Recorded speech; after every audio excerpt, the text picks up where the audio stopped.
Hey guys, what's going on? Druzy here, back again with another South Park Phone Destroyer video and another beginner's guide here for the channel. It's been about a month or so since I've done a beginner's guide. We're going to be focusing on a new theme for us for today. It's going to be the mystical theme, which is the strongest theme in the game currently right now. This is not up for debate. If any of you want to debate it, it's just silly at this point. Mystical is the strongest theme currently within the game as I'm recording this video. That, of course, will possibly be subject to change in the future, but as of right now, Mystical is hands down the strongest theme currently in the game. So we're going to break down the cards for the Mystical theme. We're going to go with commons, rares, epics that you should focus on and work on leveling in the early part of your game experience if you are new to South Park Phone Destroyer, because these cards are going to be more beneficial for you not only in the early part of your gaming experience but also in the later as you go along throughout the course of the game. So I'm going to focus on commons first, the common cards that I think still provide enough value right now within the game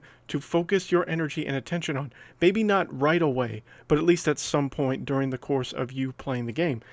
And Powerbind and Purify have gone through numerous changes throughout the course of this game.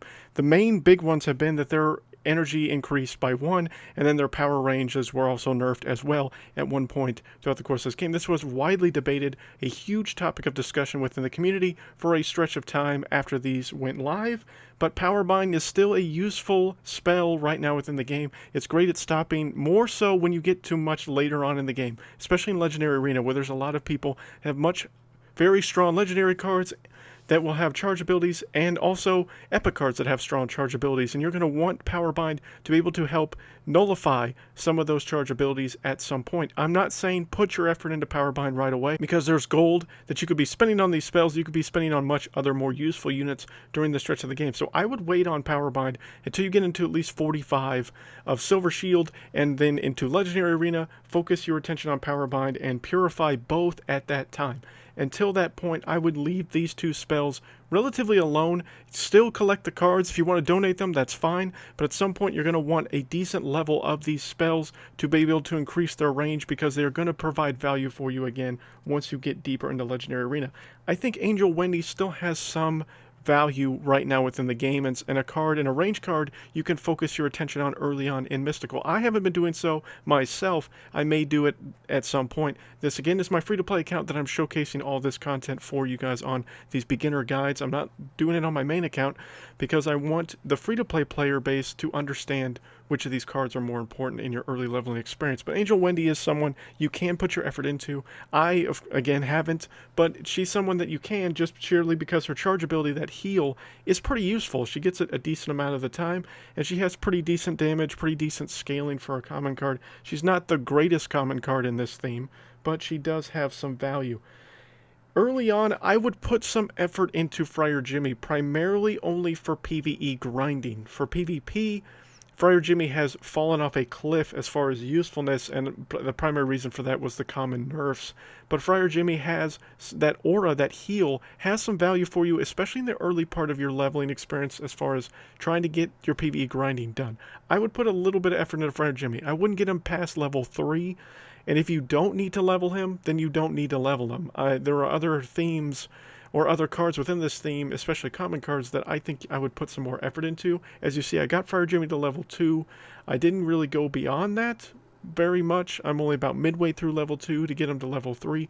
If I get him to level 3, it will be probably in the future, but Friar Jimmy was a card that everybody had in every deck, both PvE, PvP, in the early parts of this game's existence. Friar Jimmy was one of the strongest cards in the entire game. He is now no longer that, and because of that, I wouldn't put a lot of focus into him early on, but he can provide value for you, especially in grinding events and things like that.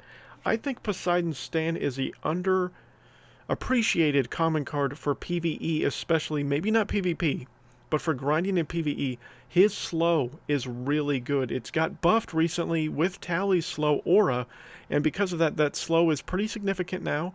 He gets the charge a decent amount of the time, and I really think Poseidon's Stand has decent scaling stats. Not great scaling stats, but pretty decent, and I think that you can put some effort into him. I have been, as you can see, he's one of my highest level common cards right now within the game, and I'm going to keep leveling him as I go along, because I think Poseidon's Stand has some decent potential. He has some good some decent scaling, like I said, and his charge ability is much more underappreciated in my opinion, especially for PvE grinding. Again, if you're looking for a PvP focus, I wouldn't necessarily put a lot of effort into Poseidon Stand. There are some much better cards to put your effort and materials into for PvP gameplay, but Poseidon Stand still can provide some value for the more free-to-play style aspect as a common card.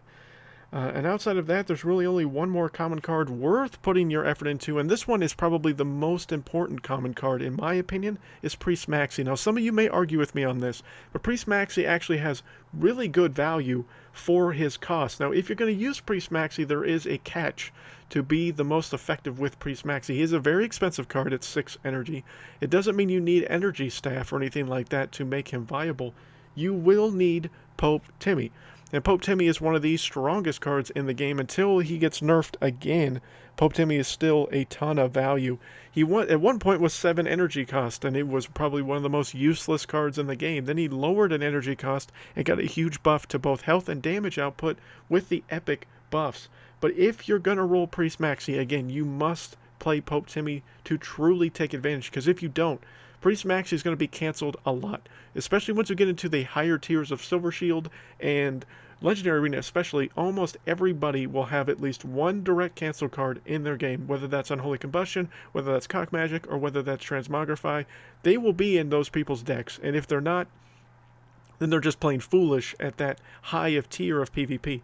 But Priest Maxi provides a ton of value. He has really good health. He's not going to do a devastating amount of damage, but that's not his point. His aura also heals himself and nearby allies, and then he has an Enrage ability where after he drops below half health, he will double the amount of healing that he does to both himself and all allies around him.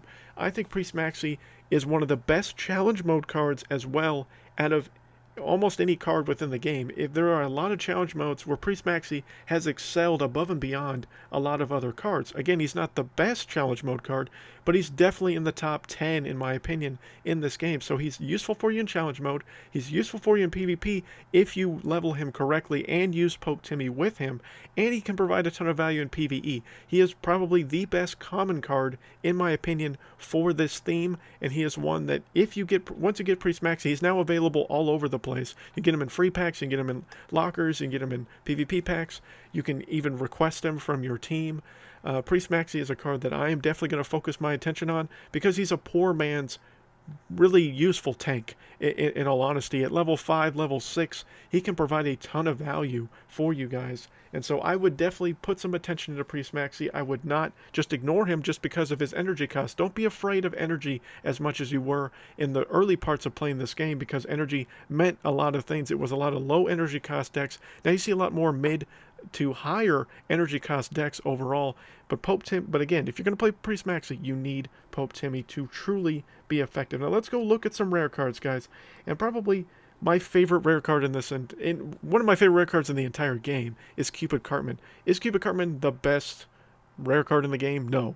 He isn't. In my opinion, that's probably maybe Enforcer Jimmy is the best rare, or some of you would say PC Principal, who is also a very strong rare card. Cupid Cartman is a very underappreciated rare card.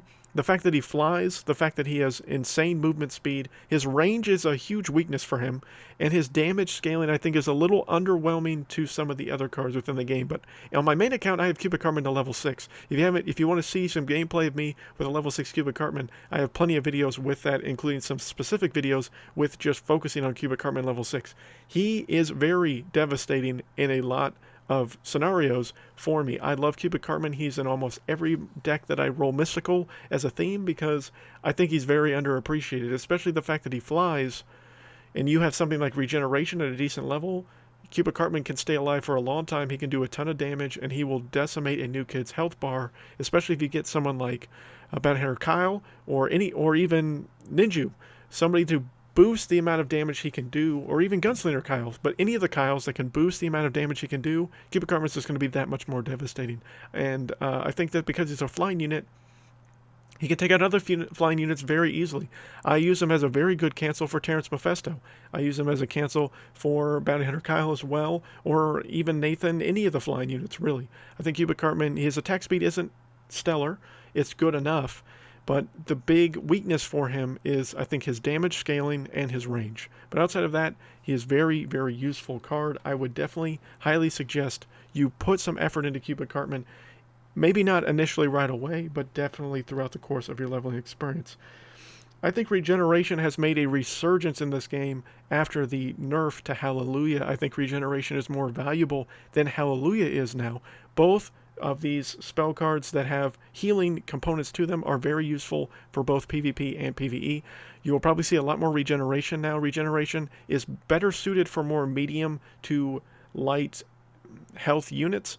The big, beefier, more higher health units are going to benefit more from Hallelujah, even though Hallelujah has been nerfed most recently. But regeneration can provide value for both, big giant units, big tanky units, or big health fighter cards. But it will primarily work best for the range cards, for swarm units, and for just pretty much all units, all in general. I think regeneration is the one spell card in this theme that you should really focus on throughout all the course of your leveling experience. I would put as much effort as you can into regeneration. Every time you have a chance to level up regeneration, go ahead and do it if you're going to run mystical, because it's just going to provide a ton of value all throughout you playing the game. I think Hallelujah does still have some value. It's nowhere near what it once was. The base heal and I think the max HP boost were both nerfed recently.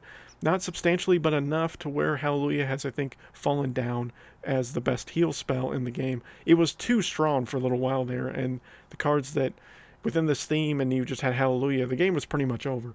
Hallelujah is very strong. Regeneration is very strong. Probably a card I would put more emphasis into above Cupid Cartman in a ranged rare card for this theme is Youth Pastor Craig. Youth Pastor Craig is so good. If you can get him to 4 and 5 and even 6 eventually, he is devastating. His war cry is very undervalued. The fact that it cancels any and all spells from being cast for 30 seconds when he throws that microphone. Yes, there is a delay when he throws the microphone. The microphone has to hit the new kid before the war cry ability starts. But that 30 seconds where you can't cancel spells, that means they can't cancel any of your stuff.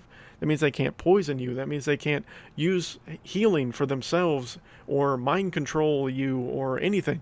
They are stuck at not using spells for 30 seconds, and Youth Pastor Craig has good health scaling, good damage scaling, a good energy cost. He's a great card all around. I would put, as you see, he is level 3 for me. I have put, every time Youth Pastor Craig has been available to be leveled, I have gone ahead and leveled him, and I've been leveling him as fast as I can within reason, because I think he is extremely good. A card I don't really level up that much personally is Hercules Clyde. There are a lot of people that will say Hercules Clyde is a very good card right now within the game. I would mildly disagree with that. I don't like him, but I'm not saying he's terrible. I just don't like him. I don't like the concept of him. People have said that the damage that he does with his war cry is okay. It's not stellar, but it's the fact that he gets a free power bind with his war cry that makes him where a lot of people like him. Because of his low cost, because of his decent scaling for health and damage, and then the fact that he does bonus damage for his war cry as well as has a spell involved with it, people really like Hercules Clyde. So it's kind of up to you what you want to do. There are plenty of probably content out there with people using Hercules Clyde that can probably better showcase him than I would. Zen Cartman is a rare card I would put emphasis in. One of the best tanks in the game. He's the lowest cost tank, and then he has a ton of health. He doesn't do any damage, but that's not necessarily important. The fact that he can attract nearby enemies and pull them in with the insane amount of health that he can and damage he can soak up is the main reason why you use Zen Cartman, and his low cost. The fact that somebody may direct cancel a Zen Cartman, let's say with Unholy Combustion, that's 5 energy they use to your 3, so now you have a 2 energy trade that you now have. So Zen Cartman is just really great for that. If you're going to roll double tanks, Zen Cartman is a must if you're going to roll 2 tanks because of his low cost and the fact that he can just absorb so much damage and just be a nuisance for you. Unholy Combustion, probably the best direct cancel card in the game right now. It will do direct damage to both the enemy new kid for the damage that it says there, as well as the unit, and then will do additional damage to any units surrounding where you initially target and disable the enemy. But Unholy Combustion, it's not necessarily a card you need to level very much, but if you're going to use a direct cancel and you're running mystical, it's probably the best option for you, because they don't turn into anything. They don't turn into a rat. They don't turn into some cocks coming at you. It's just you just kill them and they're done. I mean, that's pretty much all you need to know. Energy Staff It's going to be up to you whether or not you really think you need that additional energy increase. The energy speed increase for the 45% does not go up as you level this card. The only thing that goes up is the health for the energy staff itself, because it is a totem. Totems don't get increased to their actual stats. They only just get increase, or the duration. It only just gets an increase to the overall health to where it's harder to kill it, so then it can last longer, essentially. But I wouldn't put a lot of effort into energy staff. If you really, for some reason, want to use a Dougie, Prophet Dougie is the second best Dougie right now in the game because he's one of the few Dougies that didn't get nerfed. So if you really want to use a Dougie, Prophet Dougie, his Headhunter ability is not very good. It pauses the enemy generation for a very short period of time. But the fact that his overall health and overall damage did not get nerfed at all in the most recent Dougie nerfs, you can use Prophet Dougie if you want to. I have no interest in using Dougies, and I'm definitely not using Prophet Dougie myself. So let's go ahead and focus now on epic cards for this theme. And probably the second best assassin in the game right now is Choir Boy Butters. And the main reason for that is because he is low cost. He does a crap ton of damage. He has pretty decent health now because of the epic card buffs.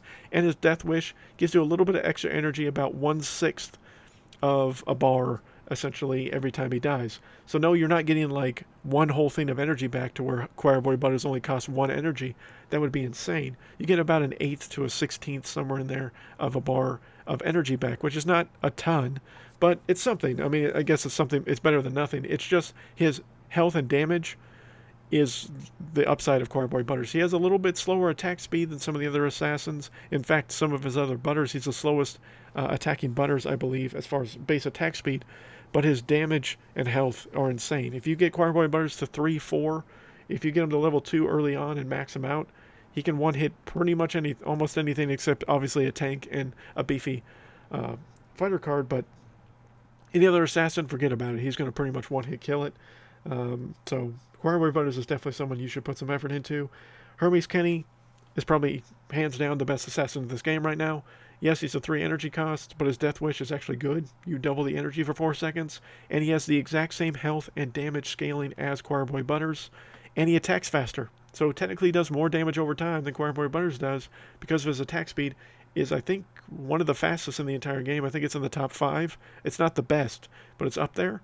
And the fact that he has the exact same health and damage scaling as Choir Boy Butters makes him better than Choir Boy Butters because he's going to do more damage over time by a small amount. Yes, he's going to cost 1 more energy, but then his Death Wish is actually useful because it doubles your energy for 4 seconds. So if you can use like Hercules Clyde and Energy Staff with Choir Boy Butters, you're going to get a pretty decent amount of energy back for yourself, for you. And Hercules Clyde, again, is just very, very good. A very good epic card for early on in the game and throughout the course of it is Sexy Nun Randy. Probably the best Randy in the game, if not the second best Randy in the game. Sexy Nun Randy is really good. His choir boys that he summons from his charge ability are very strong. They are assassin units, basically small Choir Boy Butters, and they do a ton of damage. They hit about as fast as Choir Boy Butters does. And, I mean, Sexy Nun Randy can take bars of energy by himself. Just with the summoning units, if you get someone like Mr. Hanky to boost the amount of his charge and things like that, he can devastate. He is very good. He is someone that you may want to cancel right away. He's someone you're going to struggle to deal with early on in your gameplay experience. If you face someone that has a level 2, level 3 Sexy Nun Randy in Bronze Shield, it's pretty much game over. You may not be strong enough to defeat it. It doesn't matter what you use. Sexy Nun Randy is just extremely, extremely strong. And probably the last epic card that you really need to put your emphasis into is Pope Timmy, because he's going to provide a ton of value for you late game in your gameplay experience. I think Pope Timmy is undervalued. I honestly didn't like Pope Timmy for the longest time, but I think I've finally seen the value of Pope Timmy, that Warcry to be able to fully revive an allied character card that most recently died. The big key with his Warcry is you have to wait till the unit's death animation has completed all the way before you cast him to revive that unit. If someone dies and they just fall to the ground, if they're still present on the battlefield and you cast Pope Timmy, it will not revive them. It will not revive them until they are completely removed from the battlefield and then cast him. So that is a big key for newer players that haven't played Pope Timmy very often, or people returning to the game that haven't played Pope Timmy very often either. Pope Timmy will only revive the last unit that died with his animation completely removed. If you don't do that, then you're going to revive whatever the last unit before that death animation that did die.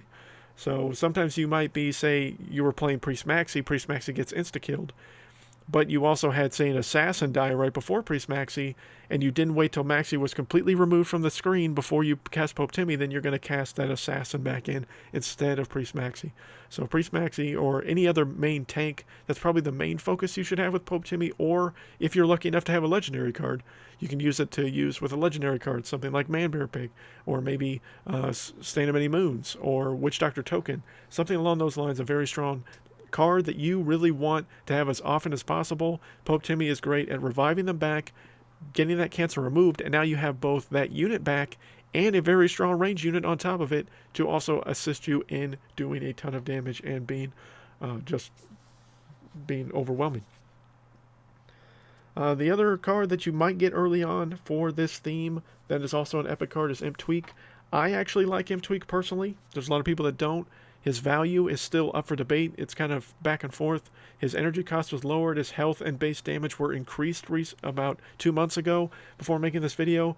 But I still don't think Imp Tweak is great right now. Unless you have Imp Tweak to 4 or 5, just leave Imp Tweak alone. Just don't even upgrade him. Just kind of let him be and weigh in the wind for a little while. Because in the early game, Imp Tweak is not really going to benefit you very often. Because that war cry that swaps with a random enemy, if you don't really utilize it to swap with one specific enemy, then you're going to just end up screwing yourself over more than helping yourself. So I would just stick away from Imp Tweak in all reality in the early game. But I think that's pretty much going to be the breakdown, guys, for the mystical theme. Let me know down below if you agree, disagree with some of the selections that I made or some of the discussion that we had here in this episode. I hope these beginner guys help you guys. If they do, please like the video. Please let me know down below if this helped you throughout the course of your early gameplay experience in this game. Some of you might be, more experienced players and may not find this as interesting as some of the newer players, but this is more designed for you newer players into South Park Phone Destroyer to have a better overall experience and hopefully be able to improve your overall quality of the game as you go through it. But again, mystical is the strongest theme right now. It's a theme that you should put a lot of effort into. There are multiple PvEs, missions that you can grind out to try to get going on in this. I will showcase trying to beat Master Ninja as the final boss, essentially, of this theme, in case some of you are interested in that for you more beginners, because I have a pretty good PvE deck that I've been utilizing. It has been very successful for me. I will showcase that in a future video here, hopefully this week. But thank you guys so much for watching today's video. I hope you guys enjoyed the episode. Please subscribe to the channel if you are new and you would like to see more South Park Phone Destroyer content. And until next time, guys, my name is Drews.